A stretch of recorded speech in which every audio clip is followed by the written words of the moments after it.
For us as we continue to follow this high-speed pursuit southbound on 170 freeway now.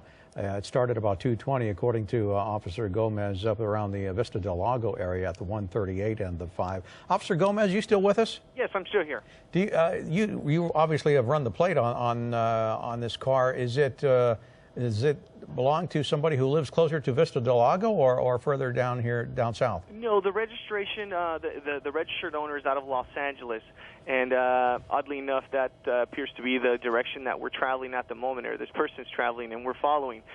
And we don't know, as I mentioned, if the vehicle is an unreported stolen vehicle. Many times that tends to be the scenario when the investigation is complete. We also don't know what's in the vehicle, if there's any other suspects in the vehicle, and why this person is actually fleeing from us based on the conditions that we see, meaning the high rates of speed, the abrupt movements, and the abrupt lane changes. I mean, this is something that we often worry about. If it was you or I, we would simply just pull over. But this person obviously is not in the right state of mind, and therefore here we are. So this was not a reported stolen vehicle then? Not at the moment. Okay.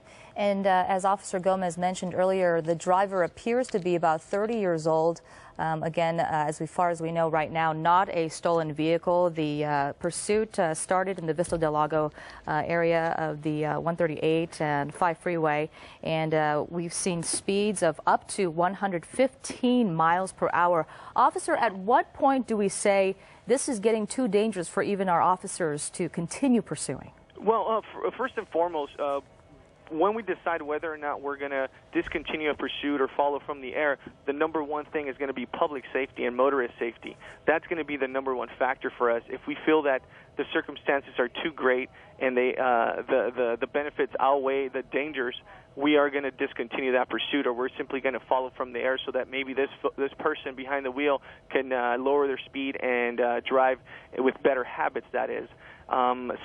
Secondly, we have to worry about the person behind the vehicle. Make sure that if we do something that their safety is not compromised either. And obviously, officer safety is also a huge one. But I want to reiterate, what's going to dictate is going to be public safety. That's our most pressing concern with any of these pursuits, and we're going to have the appropriate number of officers on scene, whether they're motorcycle officers or patrol vehicles, and of course our airship is also assisting us this afternoon. All right, and Derek Bell, looks like he got off in the valley there somewhere.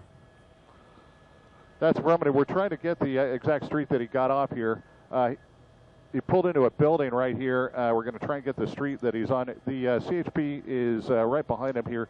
They know where he's gone into. The LAPD and the Sheriff's Department have a helicopter overhead, and it looks like it has come to an end here. He pulled right into this building here. We're going to try and come around the front side of it, see what type of building it is, and it may be a church if I'm not mistaken here. We're going to try and get the street that he came off here just a moment ago. The CHP is continuing to come into the area here, and again, they've got the helicopter that is overhead. As we come around the front. Okay, looks like he's on foot here. Hold on just a second. All right, Derek Bell. Looks like we lost sight of him here. Yeah, it looks like we're losing some view kind of from the building there. It looks like the car did pull off, however, off the freeway. Very interesting, because usually at this time of day, especially before, prime traffic hours of the day, the 170 freeway into Hollywood is an absolute mess in the North Hollywood area, but it looks like the driver was able to evade the cars that were on the freeway and was able to exit and pull into this neighborhood. It looks like it might be a foot pursuit going on here. Officer Gomez, do you know anything more than we do? It looked like we're looking at a foot pursuit here? Yes, at the moment we are seeing your pictures, and the suspect did leave the vehicle at that driveway where he pulled into, and he fled on foot. We do have a canine deployed. This is a allied law enforcement canine, it appears, and with their assistance, we're going to go ahead and shut the area down and look for this individual. So, was LAPD in pursuit also? LAPD was not involved in this pursuit. They might have been listening and therefore respond to the scene at the termination of the pursuit. And we often work with our allied agencies, LA Sheriff and LAPD. As you can see, the LA Sheriff airship is up above, and they're assisting us with communication as well. Boy, my hat is off to you folks in the coordination here, because he just got off the freeway and LAPD was right there.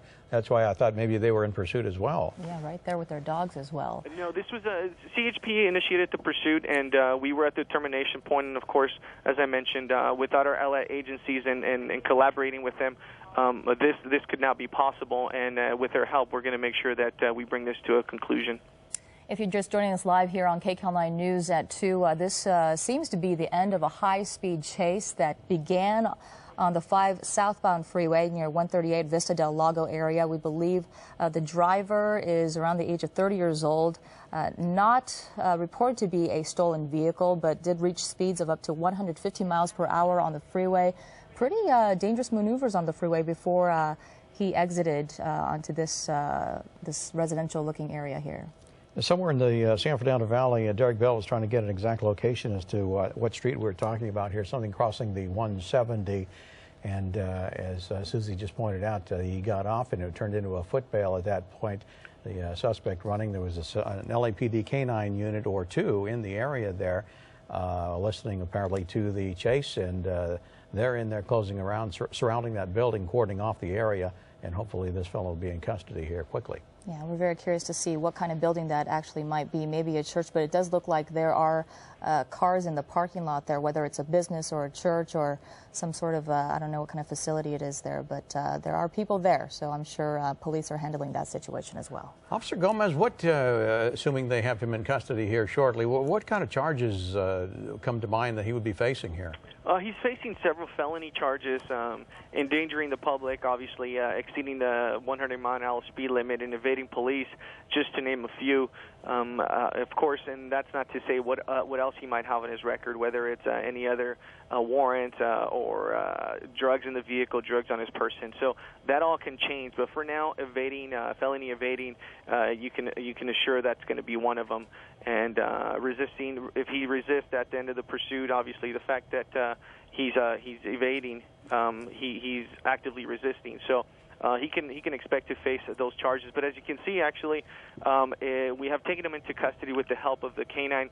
This is a CHP canine, and with the help of the allied agencies, we have located the suspect, and he is in custody. And this is actually a great termination. He didn't crash, and that's because our officers, when they noticed that the conditions were much too dangerous, they decided to pull away from the pursuit, and as a result, he was able to stop his vehicle and flee on foot.